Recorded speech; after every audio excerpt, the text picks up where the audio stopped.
basketball. This is Kevin Harlan along with Clark Kellogg and Steve Kerr. Doris Burke will be reporting from the sidelines. We've got a chance now for our starting lineups from point guard to center. This game should be a good one. And as we take a look here at Glenn Davis, guys, what do you think? Well, Big Baby has that football build, 6'9", close to 300 pounds, but he's surprisingly light on his feet for such a big guy. And he's got a nice touch on that jump shot as well. Yeah, nice touch and good mobility, and a lot like those tree trunk guys when he sets a screen. Good luck in getting through that. Wow. This crowd is really ready to roar in this Eastern Conference matchup for the Magic. They're getting their first look of the season at the Nets in this one. Last year, they were humiliated in their matchup, losing every game in 4 tries. Yeah, a very familiar opponent. They've played these guys an awful lot over the years, and this is the first of their 4 get-togethers this season. Now, here is Nelson, who's coming off a 16-point game against New Orleans.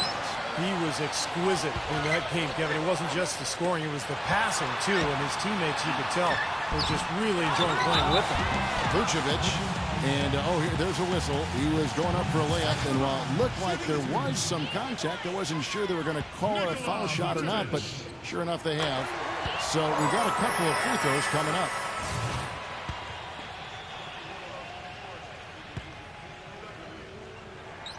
So he picks up just 1 from the line that time. And here's Brooklyn. They come in fresh off a win against the Heat. Well, Kevin, they constructed a perfect offensive game plan going into that game, and it was quickly apparent how powerless the defense was to stop it. Powerless is a good way to put it, Steve. We're unlikely to see that many uncontested baskets again anytime soon. A lot of familiarity with these two teams. Steve just kind of touched on. Clark, do you think it really does impact the rest of their matchups later in the season?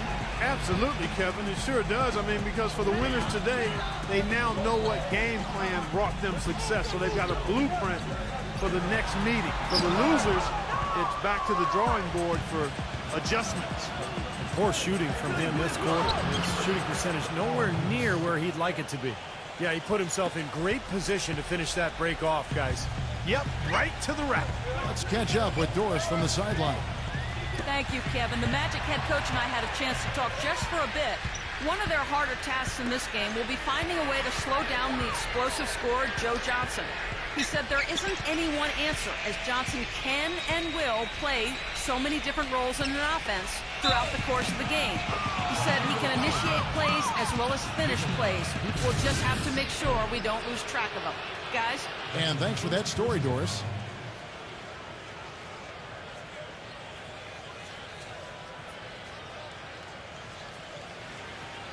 The Nets shooting their first free throw attempt on the night. Now, the numbers last year for them at the line, not great. Just 73% free throw shooting as a team.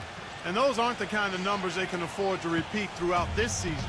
You know, as great as 2012 was for the Nets, in many ways, they really came up short on their last game of that calendar year. In 2012, the New Year's Eve matchup against the Spurs, the Nets only scored 5 points in the third quarter of that contest. Took a little time, but they get one to go. Maybe they're warmed up now. Johnson right side. Lets it fly from 18. The basket is good off the assist from Williams. Johnson's got 5 points so far. The Magic trail by 4. And Clark, you were talking about the Nets.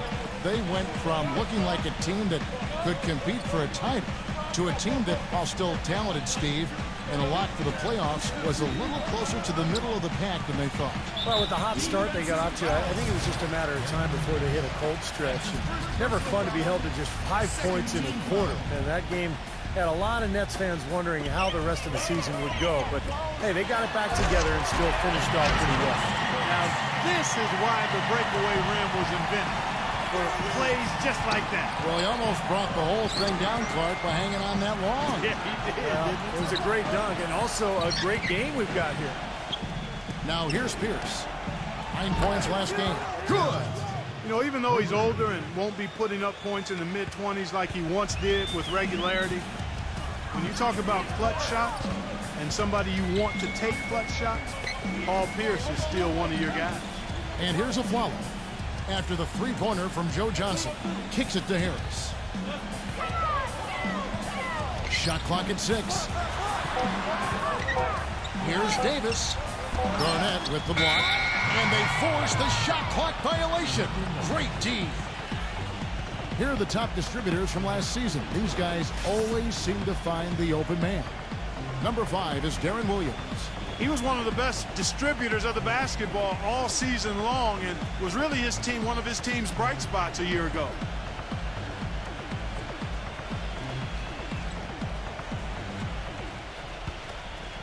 Brooklyn leading by 5. Going back to Pierce's offensive game, one of the most versatile one-on-one scorers in the game to this day, Steve. Yeah, he can score inside, out, in between, and a very smart passer as well. Plays the game with a great pace. He's just got so much strength and rhythm to his game that he sort of does whatever he wants out there. And gets his teammates involved as well. Here is Nelson, following the score by Kevin Garnett. Here is outside. The three-pointer, no good. Nets have gotten only one of their first 6 shots to fall today. Lopez, a screen on a follow. Williams dishes to Garnett. And stolen by Harris. Johnson with the block. Garnett kicks to Williams. It's off his foot. And they're saying he kicked the ball. And a new group out there on the floor for the Nets.